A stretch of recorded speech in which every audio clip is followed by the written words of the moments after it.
Bon alors bonjour, je vais vous poser quelques questions sur le numérique, vos habitudes avec le numérique. Et tout d'abord, j'aimerais savoir comment vous faites pour vous informer. Est-ce que vous utilisez les réseaux sociaux ou autre chose? Regardez les... Ouais, honnêtement, il y a des... Ouais, voilà, sur les réseaux sociaux, maintenant on peut s'informer partout. Après, ça reste souvent ce qu'on voit, faut pas tout croire. Quoi, c'est tout. Et lesquels vous utilisez du coup? Instagram, Snapchat. Ouais. Instagram. Ouais, même Twitter. Même TikTok.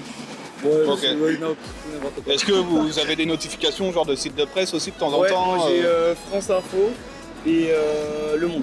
Moi je m'informe beaucoup sur Insta, tout ce qui va être les informations Google, etc. Parce que je trouve que c'est important de s'informer.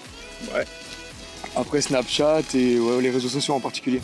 D'accord. Et t'as une préférence parmi ceux que t'as cités là ou pas? Instagram?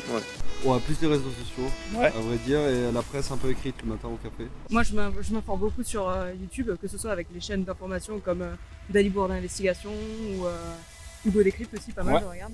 Et puis voilà, en général sur les réseaux sociaux. Est-ce que avec le numérique qui est un peu partout maintenant, omniprésent, est-ce que ça te booste à faire tes projets toi ou au contraire ça te rend plus flemmard, tu perds plus de temps Mais en vrai ça nous booste parce que par exemple pour faire des OP, etc. Ça nous booste même côté commercial, etc.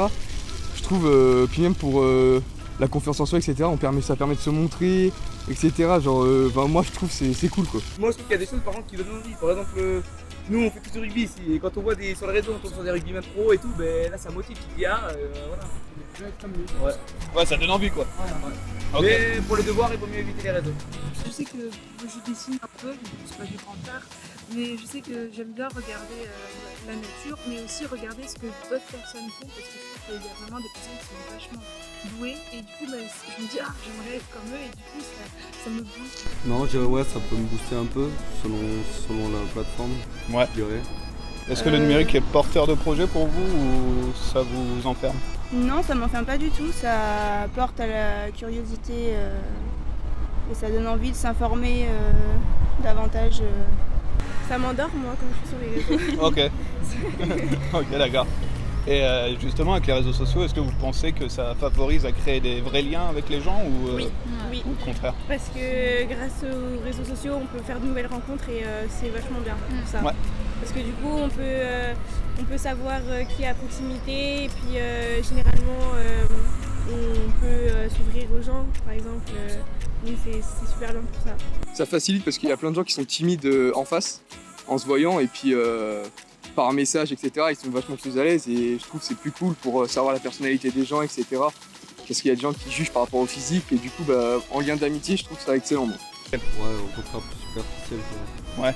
Avec des liens en amitié. Ouais, en amitié ou autre.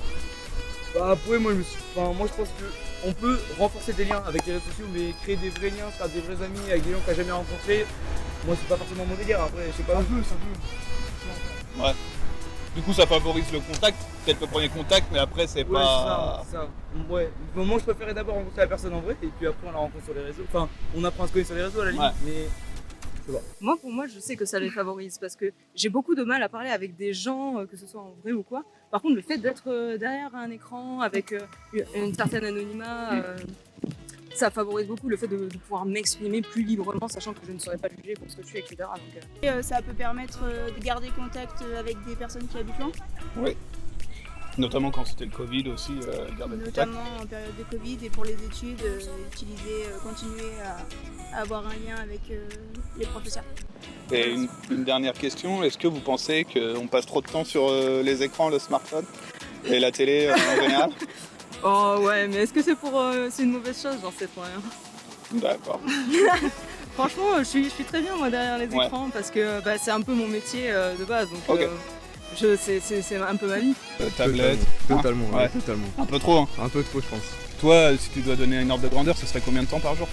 Alors là, Je sais pas. si on compte pas le lycée, si on compte le lycée, on va dire 6 heures. Ouais.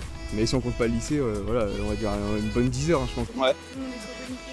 Et c'est la vie d'aujourd'hui, malheureusement. Alors, je pense que ça dépend où, parce que moi par exemple, je pense que ça va, mais il y en a qui savent pas décrocher, que ça peut revenir à la réalité, c'est un problème. Quand on voit des élèves, ils sortent de classe, ils prennent direct leur téléphone, ils parlent à personne, c'est un problème. Mais il faut savoir faire un peu des deux quoi. seul.